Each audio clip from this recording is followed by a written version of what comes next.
నమస్తే మామ. IPL 2026 season అయితే మొదలవబోతుంది. బ్యాటర్లు సిక్సర్లు కొట్టడానికి రెడీ అవుతుంటే వాళ్ళని ముప్పు తిప్పలు పెట్టడానికి స్పిన్ మాంత్రికులు కూడా సిద్ధమవుతున్నారు. ఈ వీడియోలో ఐపీఎల్ 2026లో ఉన్న మొత్తం 10 టీమ్స్ యొక్క స్పిన్ బౌలింగ్ అటాక్స్‌ని విశ్లేషించి వాళ్ళ ర్యాంకింగ్స్ కూడా ఇచ్చాను. మొత్తం కూడా చూడండి వీడియో. ముందుగా నెంబర్ 10 అయితే సన్‌రైజర్స్ హైదరాబాద్. మామ వీళ్ళ స్పిన్నర్స్ చూస్తే జిషాన్ అన్సారీ, హర్ష్ దూబే వీళ్ళ మెయిన్ స్పిన్నర్స్ అండ్ లివింగ్స్టన్ అయితే బ్యాకప్ స్పిన్నర్‌గా ఉంటాడు. అప్పుడప్పుడు లివింగ్స్టన్ కూడా బౌలింగ్ ఏస్తా ఉంటాడు.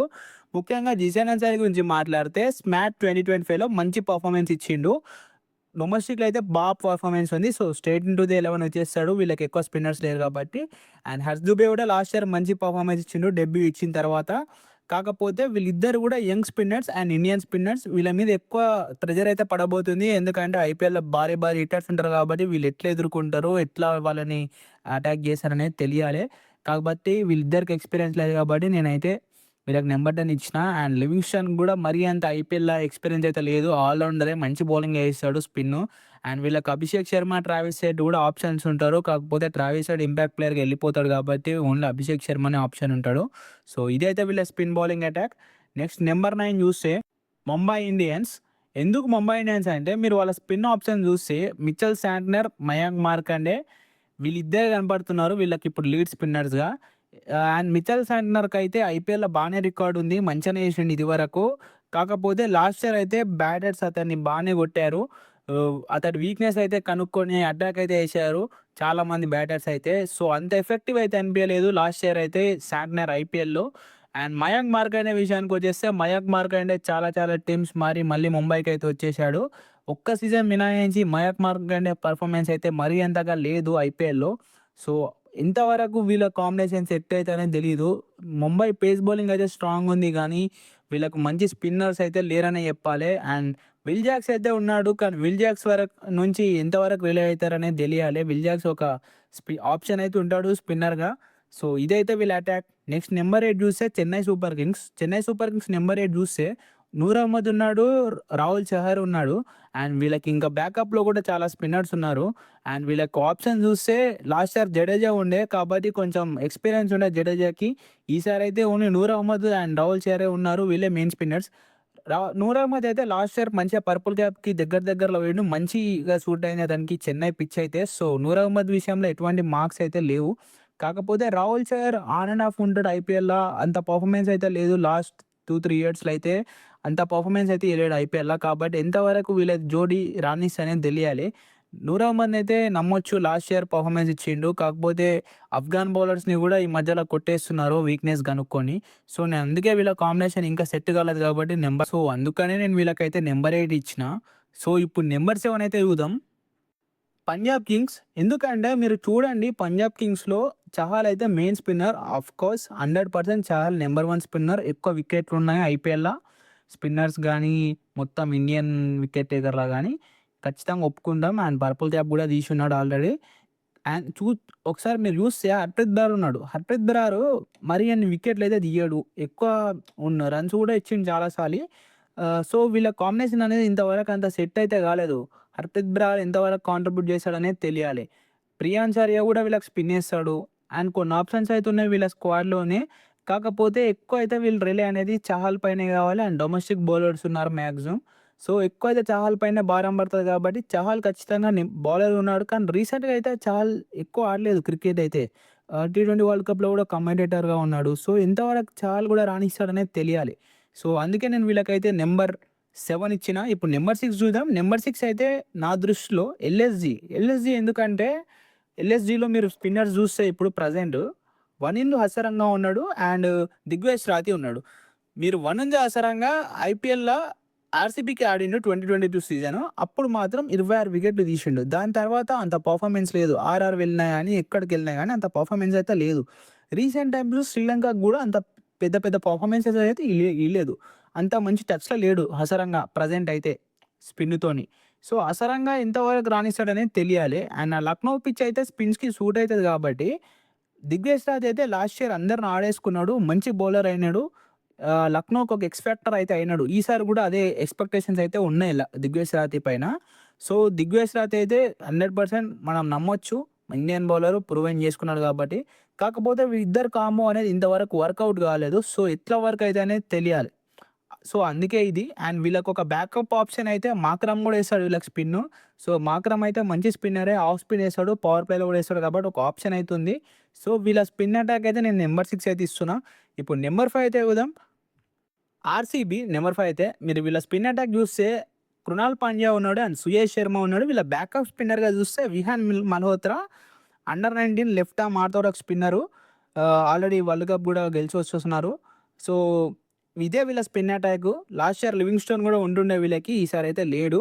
కాకపోతే లాస్ట్ ఇయర్ మీరు గుర్తుపెట్టుకోవాల్సిందేంటంటే వీళ్ళిద్దరు స్పిన్ అటాక్‌తోనే వాళ్ళు ఫైనల్ వరకు పోయిర్రు ఆర్‌సీబీ వాళ్ళు. ఫైనల్‌లో కప్ గూడా కొట్టిర్రు. అంటే వీళ్ళు ఎలాంటి స్పిన్నర్సో మీరు అర్థం చేసుకోండి. కృణాల్ పాండ్యా అయితే రన్స్ ఆపుతాడు. ఎట్లా అంటే అట్లా మంచి స్పిన్ ఏస్తాడు. అప్పుడప్పుడు పేస్ గూడా ఏస్తాడు. ఎటువంటి వేరియేషన్స్ అంటే అటువంటి వేరియేషన్స్ ఉంటాయి. బ్యాట్స్‌మెన్ బట్టి పేస్ ఏస్తాడు. స్పీడ్ తగ్గిస్తాడు, పెంచుతాడు. Slower balls, faster balls. So, length, యార్కర్‌లు చాలా ఉంటాయి కృణాల్ పాండ్యా వేరియేషన్స్ అయితే. సో, 100% లాస్ట్ ఇయర్ వికెట్ గూడా తీసిండు. మంచి స్పిన్ ఏసిండు. ఫైనల్‌లో గూడా క్రూషియల్ స్పెల్ మీరు గుర్తుపెట్టుకుంటే ఆర్‌సీబీ కప్ గెలవడంలో కృణాల్ పాండ్యా పాత్ర చాలా ఉంది. అండ్ శ్రేయస్ శర్మ గూడా లాస్ట్ ఇయర్ ఎక్కువ వికెట్లు రాలేవు. కాకపోతే చాలా ఓవర్‌లో రన్స్ ఆపిండు. చాలా అంటే చాలా బాగా ఏసిండు బౌలింగ్ గూడా. సో, ఖచ్చితంగా ఈసారైతే ఇద్దరు గూడా ఫామ్‌లో ఉన్నారు కాబట్టి ఈసారి ఇంకా బాగా సెట్ అయ్యే అవకాశాలున్నాయి. కాకపోతే ఇంకా స్ట్రాంగ్ అటాక్స్ ఉన్నాయి స్పిన్ కాబట్టి నేను వీళ్ళకి నంబర్ 5 అయితే ఇచ్చిన. అండ్ వీళ్ళ ఇంకో స్పిన్నర్ ఎవరైతే ఉన్నారో అండర్ 19 బౌలర్ విహాన్ మల్హోత్రా కాబట్టి అంత ఎక్స్‌పీరియన్స్ లేదు. అందుకే నేను వీళ్ళకి ఓవరాల్‌గా నంబర్ 5 అయితే ఇచ్చిన. వీళ్ళు కప్ గెలిచినా గూడా. నెక్స్ట్ అయితే నంబర్ 4 చూస్తే రాజస్థాన్ రాయల్స్. ఎందుకంటే వీళ్ళ స్పిన్ అటాక్ చూస్తే ఆహ్, రవి బిష్నాయ్ ఉన్నాడు, రవీంద్ర జడేజా ఉన్నాడు. అండ్ వీళ్ళకొక రియాన్ పరాగ్ గూడా ఒక స్పిన్ ఆప్షన్ అయితే ఇస్తాడు కెప్టెన్ వీళ్ళకి. సో, రవి బిష్నాయ్ అయితే రీసెంట్ టైమ్స్‌లో మంచి పర్ఫార్మెన్స్‌లోనే ఉన్నాడు. ఇండియాకి ర్యాడర్‌లోనే ఉన్నాడు. T20 world cup just miss అయిపోయింది. లేకపోతే ఆడుతుండే. రవి బిష్ణోయ్ అయితే ఐపీఎల్‌లో మంచిగా ప్రూవ్ చేసుకున్నాడు. ఎల్ఎస్‌జీకి ఆడినప్పుడు గానీ, అంతకుముందు పంజాబ్‌కి ఆడినప్పుడు గానీ, మంచిగా ప్రూవ్ చేసుకున్నాడు. మంచి టాలెంట్ ఉంది. ఇప్పుడు రవి బిష్ణోయ్ అయితే రాజస్థాన్‌కి ఆడబోతున్నాడు ఫస్ట్ టైమ్ కాబట్టి, ఆ పిచెస్‌లో ఎట్లా ఏస్తాడనేది ఒకటి తెలియాలి.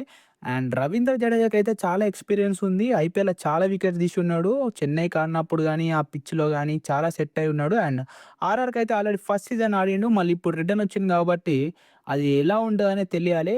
అది ఆ పిచ్ ఎట్లా సూట్ అయితదని తెలియని. కానీ రవీంద్ర జడేజాకైతే చాలా ఎక్స్‌పీరియన్స్ ఉంది కాబట్టి ఖచ్చితంగా వీళ్ళ పేర్ అనేది వర్కౌట్ అయితది. వీళ్ళకి తోడుగా రియాన్ పరాగ్ గూడా తోడున్నాడు కాబట్టి వీళ్ళ స్పిన్ అయితే జర వర్కౌట్ అయ్యే ఛాన్స్ అయితే ఉంది. నెక్స్ట్ అయితే నంబర్ 3 చూస్తే నంబర్ 3 అయితే గుజరాత్ టైటన్స్. ఎందుకంటే గుజరాత్ టైటన్స్ దగ్గర రషీద్ ఖాన్ ఇప్పుడు వరల్డ్‌లోని నంబర్ 1 స్పిన్నర్ అంటారు రషీద్ ఖాన్ అయితే. ఎందుకంటే అతి తక్కువ వయసులోనే అంత వికెట్స్ తీసి ఉన్నాడు ప్రతి ఒక్క ఫార్మాట్‌లో. అన్ని లీగ్స్‌లో టీ20 లీగ్స్‌లో అన్నీ కలిపి. అండ్ సాయి కిషోర్ కూడా లాస్ట్ ఇయర్ చాలా బాగా ఏశాడు. రన్స్ ఆపుతాడు. టాల్ బౌలర్ కాబట్టి మంచి యాటిట్యూడ్ మీద బౌలింగ్ ఏస్తాడు. అండ్ డొమెస్టిక్ గూడా చాలా మంచి పర్ఫార్మెన్స్ ఉన్నాయి సాయి కిషోర్‌కి మీరు జూస్తే. అండ్ లాస్ట్ ఇయర్ గాదు అంతకుముందు లాస్ట్ ఇయర్ గూడా చాలా బాగా ఏషిండు సాయి కిషోర్. సో, వీళ్ళిద్దరి కాంబినేషన్ అయితే వర్కౌట్ అయింది. ఆల్రెడీ వీళ్ళు లాస్ట్ 2 సీజన్స్ నుంచి కలిసేస్తున్నారు కాబట్టి, అందుకే నేను వీళ్ళకైతే నంబర్ 3 ఇస్తున్నా. అండ్ ఇద్దరికి గూడా మంచి ఎక్స్‌పీరియన్స్ ఉంది. ఇద్దరు గూడా బ్యాటింగ్ గూడా చేయగలరు వీళ్ళిద్దరు. బెనిఫిట్ అది వీళ్ళకి. సో, అందుకే నేను వీళ్ళకైతే ఇస్తున్నా. అండ్ వీళ్ళకొక గ్లెన్ ఫిలిప్స్ గూడా ఒక ఆప్షన్ అయితే ఇస్తాడు స్పిన్. గ్లెన్ ఫిలిప్స్‌కయితే ఇంటర్నేషనల్ ఎక్స్‌పీరియన్స్ గూడా చాలా ఉంది. అండ్ స్పిన్ ఆప్షన్ ఇస్తాడు. ప్రతి ఒక్క ఫార్మాట్‌లో గూడా బౌలింగ్ చేసున్నాడు స్పిన్. పవర్ ప్లేలో గానీ, ఎక్కడ గానీ గ్లెన్ ఫిలిప్స్ అయితే ఒక ఆప్షన్ ఉంటది వీళ్ళకి. అండ్ షారుఖ్ ఖాన్ గూడా వీళ్ళకి స్పిన్ ఎయగలడు. రాహుల్ టెవాటియా గూడా ఎయగలడు. సో, వీళ్ళ స్పిన్ ఆప్షన్స్ అయితే చాలా ఉన్నాయండి. నెక్స్ట్ అయితే నంబర్ 2 చూద్దాం. నంబర్ 2 అయితే నా దృష్టిలో ఢిల్లీ క్యాపిటల్స్.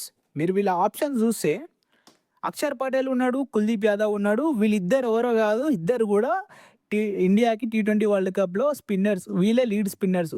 వరుణ్ చక్రవర్తి గూడా ఉన్నాడు. కానీ వరుణ్ చక్రవర్తి తర్వాత వీళ్ళిద్దరే ఉన్నారు. వీళ్ళిద్దరిది గూడా అక్షర్ పటేల్ అయితే పవర్ ప్లేలో ఎయగలుగుతాడు. ఎక్కడైనా ఎయగలుగుతాడు. రన్స్ ఆపుతాడు, వికెట్లు తీస్తాడు, కట్టడి చేస్తాడు. ప్రెషర్ అయితే మామూలుగా బెయ్యడు. అలాంటి స్పిన్ ఏస్తాడు. టాల్ లెఫ్ట్ ఆర్మ్ స్పిన్ కాబట్టి. కుల్దీప్ యాదవ్ అయితే ప్రతి ఒక్క ఫార్మాట్‌లో ఏస్తున్నాడు ఇండియాకి. ఇప్పుడు ఇండియాకైతే లీడ్ స్పిన్నర్ అని చెప్పాలి ప్రతి ఒక్క ఫార్మాట్‌ల. మంచి స్పిన్నరు, వికెట్లు తీస్తాడు. మిడిల్ ఓవర్స్‌లో అయితే చాలా ప్రెషర్ బిల్డ్ చేసి పార్ట్నర్‌షిప్‌లని కుల్లగొట్టేస్తాడు. కాబట్టి కుల్దీప్ యాదవ్‌కయితే చాలా ఎక్స్‌పీరియన్స్ ఉంది. మస్తు వికెట్లు తీసున్నాడు ఐపీఎల్‌లో గూడా. లాస్ట్ ఇయర్ గూడా చాలా బాగా ఏశాడు ఢిల్లీకి. సో, వీళ్ళిద్దరు కాంబినేషన్ అనేది 100% వర్కౌట్ అయ్యే ఛాన్స్ అయితే ఉంది. వీళ్ళకి తోడుగా అశుతోష్ శర్మ గూడా ఒక ఆప్షన్ ఉంటాడు వీళ్ళకి. సో, అది ఢిల్లీ స్పిన్ బౌలింగ్ అయితే చాలా స్ట్రాంగ్‌గానే కనిపిస్తుంది. అందుకే నేనైతే నంబర్ 2 ఇచ్చిన. ఇప్పుడు నంబర్ 1 చూద్దాం.